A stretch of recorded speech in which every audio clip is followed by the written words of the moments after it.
Welcome into the Michigan Football Report. Got another batch of rumors for you coming off yesterday's big-time Michigan Football Rumor Show. Another batch to talk about what to expect in a few weeks, to talk about maybe what happened against Michigan State that not a lot of people are reporting but is getting discussed out on the blogs, the message boards, the social media platforms. I've got the answers for you for the most part.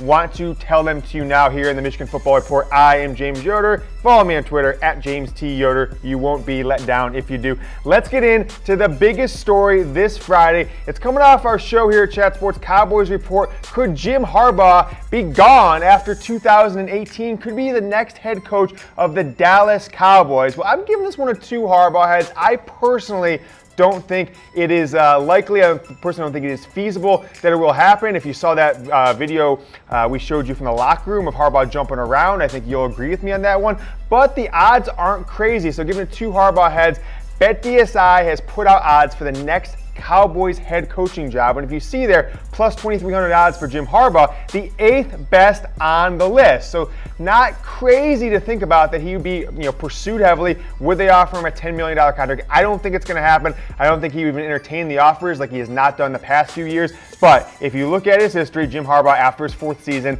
at his last 2 jobs, has moved on, and then 3 years at the University of San Diego in his 3 prior coaching stops. So the odds are right there on the screen. Bet $10, risk $10, you win $230, so it's plus 2,300 odds. If you want to throw out there, if you're a Michigan and a Cowboys fan, maybe you'd be in favor of this, go to BETDSI, put 10 bones on Harbaugh. If he goes, you'll have some lunch money to drink your sorrows away, I guess, if he leaves Michigan, goes to the Cowboys. So want to know about, flip it over to the other side. Will he stay at Michigan? This is why gambling on sports is so fun. It's not just the games. You can speculate what's going to happen in the future. Will he be the coach? Obviously, clearly here, the odds are much better in will he be the coach of the University of Michigan in 2019. Minus 172 if you say yes, plus 120 if you say no. So clearly it's almost 2-1 that he will be the head coach. But if you think that he's going to leave, there's some value there. Plus 120, you bet 10, you bet 100, you basically get 1.2x that. You bet 100, you get 120. Those odds are brought to you by BETDSI. We've got a great promotion going on for you guys. Go ahead and sign up with BETDSI. You get 120% deposit bonus. Chatsports.com/bet will redirect you right to our page on BETDSI. Use the promo code GOBLUE when you sign up and deposit. You get 120% bonus. And take a look at this. We are going to hook you up with the official Michigan Jordan Brand Dry Fit Game Day shirt. This bad boy is amazing to wear. It feels very breathable. It's stretchy. You can sleep in it. You can wear it to a game. You deposit. You place your first bet on any game. You DM me on Twitter. You see the Twitter name below at James T. Yoder. You guys say, hey, James, took advantage of the BETDSI offer. Send me that badass Michigan football Jordan Dry Fit shirt, and we will get it out to you in a matter of days. So go ahead and take advantage of that offer now. Tarik Black, I told you last week that he was playing. The haters and the losers came out and said, Yoder's making stuff up. Take a look at this picture, boys and girls out there. Those who even came at me and said, I didn't see Tarik Black in the game. If it had been a closer game, had Michigan had better weather in the state, he may have played more, but he was in the game. Photo right here, ladies and gentlemen. That is none other than Tarik Black, number 7. The kids are calling him TB7 these days. Go over to mgoblue.com, Michigan's official website, and what do you have there? Player participation, Michigan at Michigan State. Who do you see highlighted with the red box right there? None other than Tarik Black. So allow me to come back on screen, break out my left hand, and pat myself on the back. Another win for Yoder, another loss for the Blog Boys, 4 Harbaugh-heads on that one. Rashan Gary, one of the biggest topics out there this week. We told you about it yesterday that his mom talked to a Facebook page called The Winged Helmet about his future. He's not going to come back until he's fully healthy. We may find out sooner than later. I was told yesterday. I'm going to give it 2 Harbaugh-heads because I've been led astray before, but crucial doctor appointment coming up. People are talking about this one. Really like my source in this one, but Rashan Gary and rumors right now. You're getting the smackdown put on you by some of the folks around the Michigan football program if you were even a smidge of an inch wrong on it. So keep an eye out for it. Before the Penn State game, I've been told he has a critical doctor appointment that will determine his future, whether it's against maybe Penn State or Down the line, Ohio State, potentially the bowl game or beyond. You never know what's going to happen with him. So keep an eye out for it. It's going to come down to a doctor appointment between now and November 3rd when they play Penn State to decide where he's at with his future. And with that, Rashan Gary was Michigan's best player coming into the year according to our preseason rankings, but not one of our candidates for the MVP 2/3 of the way through the season. I want to know who you guys think it is. This is a Facebook Live geared poll here. Type in the emoji that you see at the bottom of your screen to reflect the players. Shea Patterson, Karan Higdon, Chase Winovich, or Devin Bush. If you are watching on Chat Sports YouTube, just type the guy's name below. I'm going to put it there as the pinned comment at the very top of the video. If you scroll in the comments, reply to that. Reply below. Who is Michigan's MVP in 2018? I've got my opinions. I'm actually leaning toward it being Karan Higdon at this point because of the crazy stat that I saw that Jim Harbaugh's record at Michigan is now 35-12. He is 35-0 when Michigan rushes for 3 yards per carry or more. He is 0-12 when they rush for under 3 yards a carry, and that points directly to Karan Higdon this season with a 7-1 record.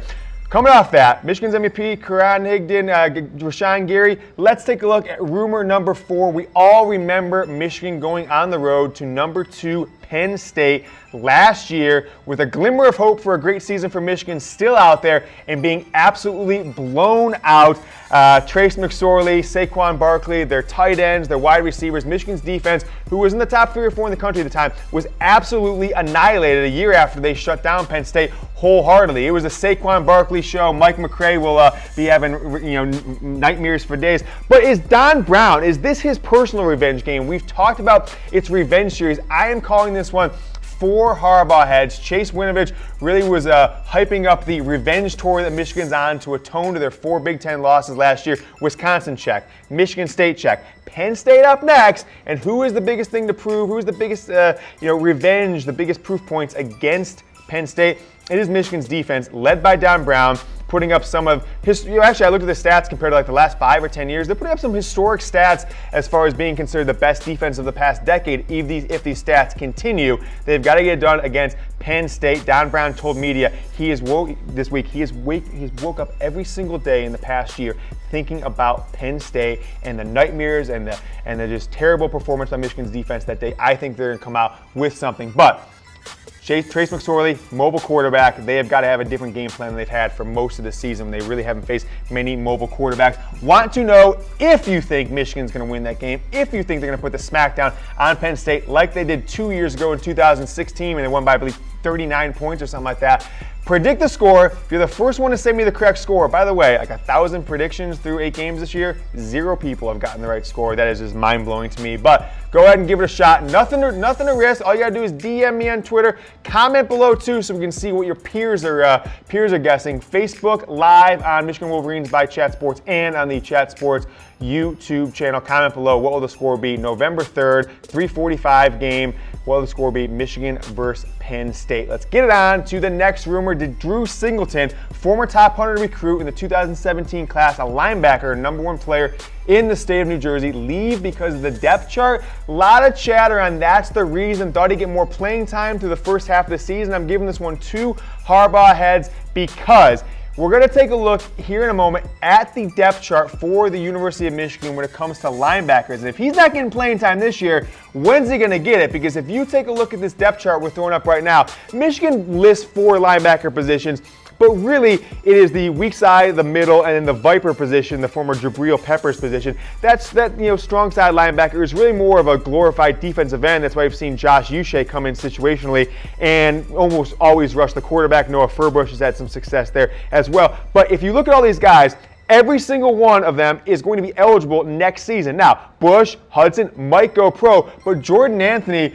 Ross, Devin Gill, even Jordan Glasgow are getting more playing time than Drew Singleton was. And as such, it sounds like since he didn't play in 4 games, this whole eligibility thing is really boggling my mind because it sounds like if guys don't even play in 4 games, they can just leave school in the middle of the year and count this as the year they transfer, which I don't think actually makes any sense at all. But that's potentially the rules. I haven't looked too deep into it. So Drew Singleton, maybe the 9th linebacker in the actual true depth chart, one through the bottom there, and he left due to depth chart is what is being put out there. So that's probably where it's leaning, but I didn't have a source in that one. 2 Harbaugh-heads. Is Chris Evans in the doghouse? He fumbled inside Michigan's own 10-yard line, led to Michigan State's only score on Saturday, and he has done this multiple times this year where he has not protected the ball, made kind of a boneheaded error or play. I'm only giving this one Harbaugh head because if I remember Lloyd Carr, what the doghouse meant back in the day is that you just almost didn't play for 2 or 3 games. I know Braylon Edwards has happened to him a game or two his sophomore year when he had the dropsies.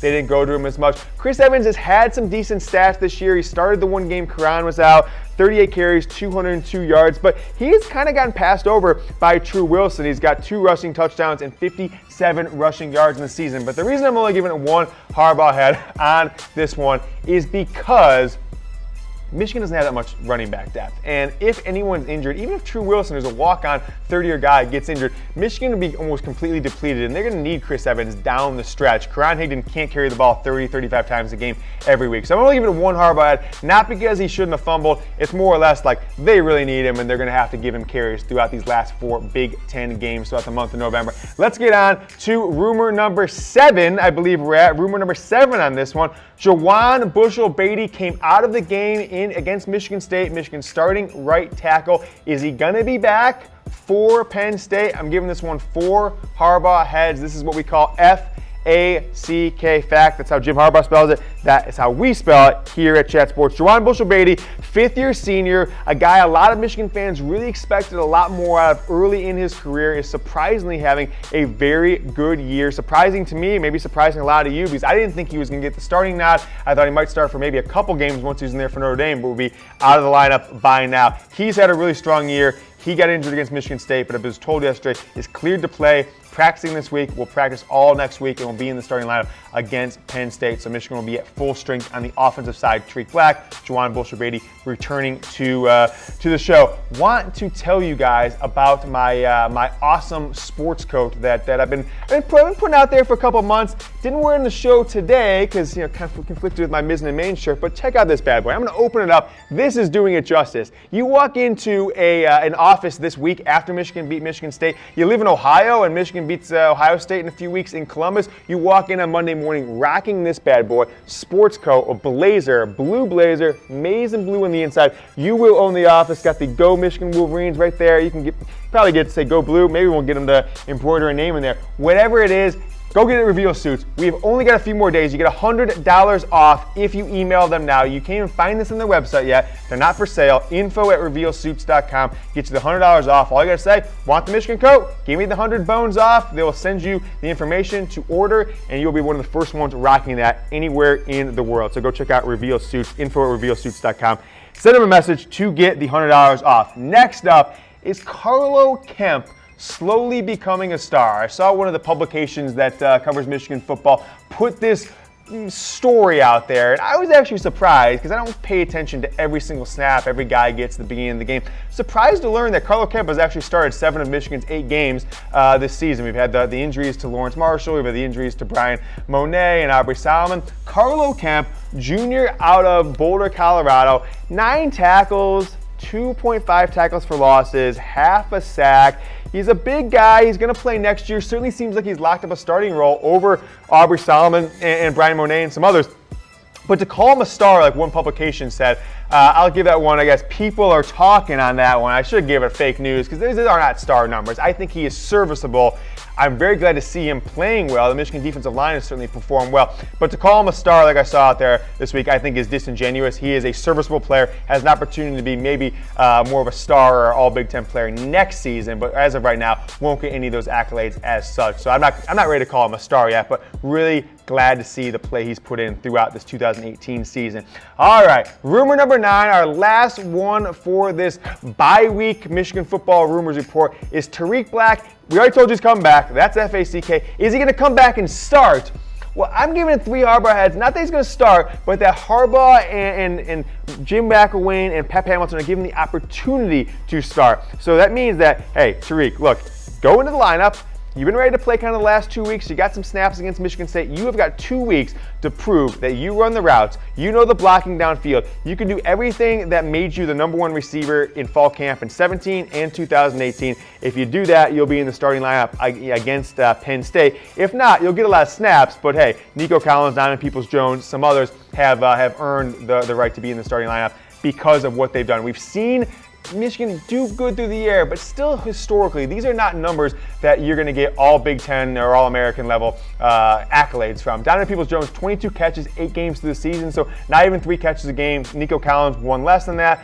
Grant Perry at 2 catches a game is the 3rd leading wide receiver. Obviously, throwing tight ends, you've got different stats in there, but 8 touchdowns combined, much better than last year, but still, no one's standing out to all Big Ten levels right now. So I think Tarik Black, if he lives up to those accolades, could get back into the starting lineup, take some of those catches away from the guys you see on that list. Do you see the sweater that I'm wearing right now? It is provided by Mizzen & Main. They provide the clothing here on the Michigan Football Report and all the programming here on Chat Sports. My name is James Yoder, and we will see you next week. Go Blue.